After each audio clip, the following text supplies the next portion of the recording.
Well, I know it's been about a year since I put up a video, and I had several on that 56 Mercury of mine, but I've got it finished, and like I said, I had a bunch of videos planned for it, but I didn't really like how they turned out, so I didn't decide to post any of them. So we're gonna nose to the grindstone, try and be a little more consistent. But now we've been cleaning out the shop to make room for this beast, which is my 1030 Western style case. And if you want to skip to the actual startup, I'll put a timestamp up where you can skip to. But this tractor, I didn't really want it, and I wasn't looking for one like this. I was actually looking for a little bitty garden type tractor, and had plans of doing a garden, and people were wanting an absolute fortune for just little bitty 2 and 3 cylinder diesel tractors. And this one came up, and my great grandfather, who I never got to meet, had one 1030 Western, and I'd always heard stories about it from my dad and all his cousins and stuff. And I saw this, and I thought, well, that's neat. I wonder if that's like my great grandfather's. And in the description, it said, they bought it to replace one of their tractors that was down. And turns out they're used to internationals, or they were used to internationals. And they were gonna have it up and ready by the time they needed it, so they didn't end up needing this one. And they just used it to run an auger and little odd job stuff. And in the description, he made the mistake of putting, don't know what it's worth, shoot me an offer. So I did. I really, really lowballed him, not thinking much of it, and dadgummit, he took it. So me and a buddy went and got it. He followed me home. It was about a 45-minute drive in March, and it was a rather chilly morning, riding through way up there, catching all the wind. But anyways, got it back and was telling my dad about it and everything, which I didn't tell anybody I was going to get it, because like I said, I didn't really want it. I was looking for something, a fourth of this size. And I was telling his dad about it. He was telling me a story of they had broken one of the lift arms on that one of his dad's, which is my great grandfather. And he said on the back left lift arm, they broke it about 8 inches from the end, 6 to 8 inches from the end, and he had to weld it. And he was telling me the story of welding and everything, and then he put a little band on top of it, and I just sent him a picture of that right there, and he said, no way, that's it. So I have ended up with my great grandfather's tractor after 40 years. He sold it during the Jimmy Carter was the president, and not being political, that's just the era that it was in. They had to sell the farm and some of his tractors and stuff, and this was one that had to go. And anyways, Dad's first cousin, who spent most of the time on this tractor while they were all growing up, came over and was checking it out, trying to see, because of course there's no paperwork or anything on it from back then. And he climbed up, and my great grandfather had a radio mounted on the right side fender. And sure enough, I don't know if you can see it on camera, but there's 4 walled out non-factory bolt holes where that radio used to sit. So best we can tell, we believe that this is in fact his old tractor, and after 40 years it has made its way back into the family. And but anyways, I thought it was cool because, what are the odds that it wasn't, in a building that collapsed, or wasn't torn apart as a parts tractor to make another one run. Anyways, so I had no plans of keeping it. When the guy took the offer, I was just gonna bring it home, play with it a little bit, and sell it, and get close to double my money if I could out of it. Well, now that it's his, I'm kind of stuck with it. So, or I can sell it to family and regret it one day. So I have no use for it. I'm gonna put it in a tractor show that they have about 20 minutes from here in August. So when my great grandfather, who I never met, sold the tractor, he did not sell the front suitcase weights.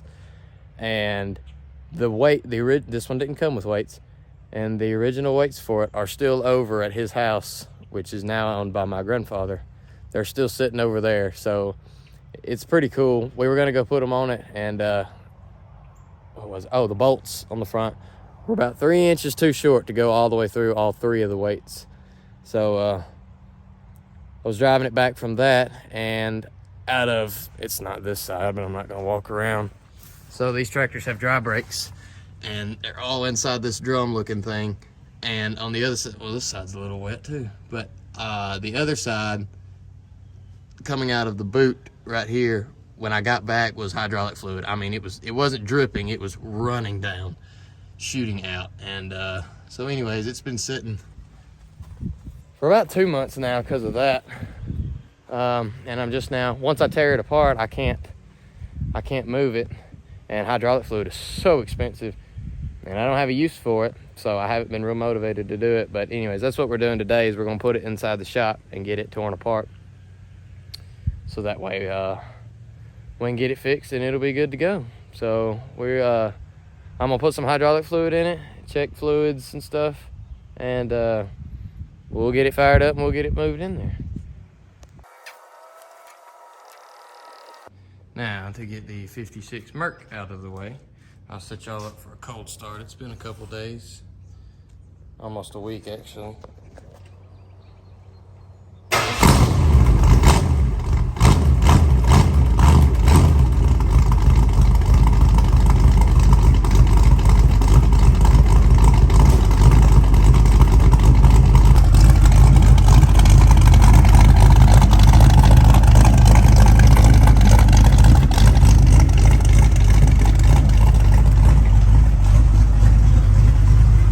Working on this about 2 years. Got the exhaust put on a couple weeks ago.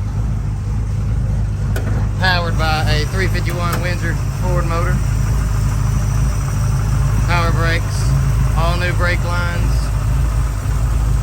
electric fans, overflow, HEI distributor, and a Ford AOD overdrive transmission. It'll run 60 miles an hour and not blink. Only turning about 1200 RPM. It's really nice going down the road. Anyways, get this out of the way. Hopefully the tractor can fit in this space that I've gotten cleared out, and then we'll put the car back. All right, we got the tractor inside. It's been about 2 weeks since I was filming last, and I think the Bendix in the starter was acting up. We left both batteries on charge for a couple hours on 40 amps, and it still didn't try to turn over. So now all we ended up doing was just rocking it back and forth just a little bit, and then turned the key and it came back to life. So sorry I didn't get it on film. I was kind of aggravated and just trying to figure out how I was going to move this behemoth if it didn't start. But we've got it inside now. Ooh, I about died. Got it inside. It was a very tight fit, as you can tell. But a lot of this stuff isn't mine, so I'm not just gonna go through and start trashing it and stuff like that. So got it in here, made it work. As you can see, the grass was hiding a lot of leaks. So I've got a small one up here. I don't know if it's the rack and pinion or I'll be honest, I'm not sure if it's got a pulley run hydraulic pump. Hadn't really got in there. Yeah, looks like it does. Anyways, but I think this drum right here, I think, is leaking more than the other side was, and the other side is the one I actually saw. But oh well. Anyways, also pulling it in here, I discovered that I've got a hole in one of these injector lines here. And so since I didn't get video of it running and I didn't mark which line it was, I figured we'll start it and then I can mark that line. Let's see what happens.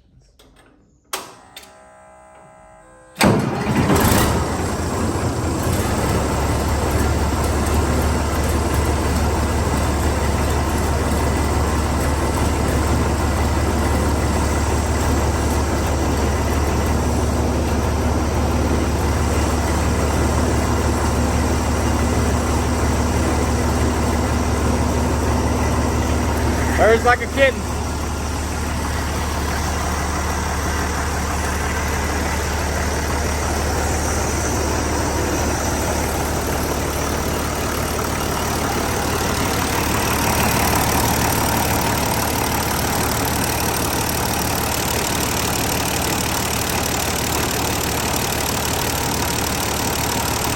There's our culprit.